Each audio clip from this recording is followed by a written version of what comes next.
Hola, hola, my friends. I'm Reuben here, and today I have decided to take a nature walk to relax my mind. I'm in a certain bush. People of this land call this place Laga. I don't know. It's just a seasonal river. So, what I wonder is that is all this land not occupied, and where I come from, people are suffering a deficit of land. We are congested, and here you can see it's just a bush. This reminds me that everywhere there's something you are supposed to be proud of. It's just you to find out what is that. I was thinking like in Coast Province, they have the beach, and people from Coast, they admire people from Western region for their fertile lands to plant crops like maize, coffee, sugarcane, and whatever. And also, when you come to the Rift Valley, people of Rift Valley, they're admiring the coast region life because of the beach. But the coast people admire life of Rift Valley because of the good temperatures. You can plant potatoes, you can plant tea, you can do a good farming like rearing cows, goats, and a good temperature for running. That's why most athletics come from that region. And now you will find the Kalenjin or our person from Western region. Now they are admiring to go to the coast, and that's why we pay tickets to go and enjoy vacations in the coast region. So every place is advantaged. Now look like the place like West Pokot and Turkana. In Turkana, they have gold. They do mine coal and oil.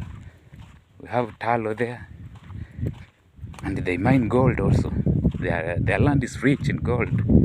In West Pokot, they have limestone, the stones, rock, which is used to make cement and decorations. Even there's a company there called Semtex producing that component that is mixed with other ingredients to make cement. Semtex is there in West Pokot. So you'll find a person from Turkana is admiring the life of a West Pokotian, and a West Pokotian is admiring the lifestyle of Turkana because of gold. They want gold, and the Turkana want the Semtex. So every place is blessed differently, and every place has its own sweetness. So for now, like this place there where I am in the north, by the way, and this place is full of empty land. It's full of empty land. There are no occupants. You can traverse 1,000 acres, and you will see nothing like a house. It's not settled, even if there are nomads. But this place is so empty. And when you see something like this is just a section where people can live if they can manage to control the waters that sometimes when rain comes, it comes to this end. You can manage that because where I come from, there's swamps, and people manage to live in swamps. What about this seasonal that comes only when rain comes? You can manage to utilize it. And now look, this one. This is a full pitch. You can play ground. It's a good playground, football pitch here. But the problem is full of sand. You can just landscape it and do something little, and it becomes a very, very good playground. But I don't know. What I know is that this sand, where I come from, this sand, one tipper of this sand is costing around 32,000 or 33. But here now, people are just playing with it. It has no work here. This sand has no work here. But where I come from, this sand is used to build houses. It's used to make mortar and build houses or wherever you want to build, so long as it's making mortar for you. So every place is advantage. It's just you to find the advantage of where you are. Africa is rich, but differently. You need the third eye to discover what's best for you wherever you are. This also tells us about ourselves, because you yourself, you are blessed differently, but it's just that you don't know how, and you don't know what you are meant to be in this world. It's just you to sit down, to discover yourself, find your purpose, and you'll find what you came to do in this world. Maybe you were born a musician, but you are struggling with teaching. Maybe you are born a teacher, but you are struggling with politics. Maybe you are born a politician, but you are serving a different purpose that is not benefiting you in any way.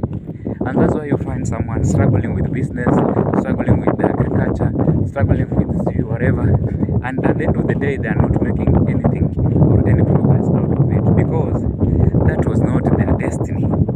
It's just you to discover what you were meant for. Because in this life, we have a purpose, and when you live for that purpose, you will live 100% of yourself. But when you live different to your destiny, then you will achieve nothing. And that's why most people struggle a lot, because they don't know what they are. Now, look at this land.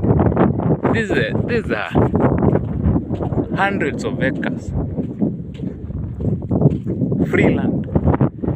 No one stays here. Here we have only the hyenas. Those wild animals. You'll never find here a person. You'll never find a human being here. And these trees, here we call it madenge. But originally, they were planted here to reduce the density of droughtness in this place, because the animals were dying. Back then, they were talking 1940s, 1930s. That's when these seeds were brought by the people from Germany, Austria, the Netherlands, or Norway. That's the story I was told. I'm not from this place, so I don't know the history, the exact story. But what I was told, these seeds were thrown here by some Muzungu to reduce the density of drought. The animals were dying because this tree can grow here very well and in a very short time. And you can see they have covered everywhere. They are covered everywhere.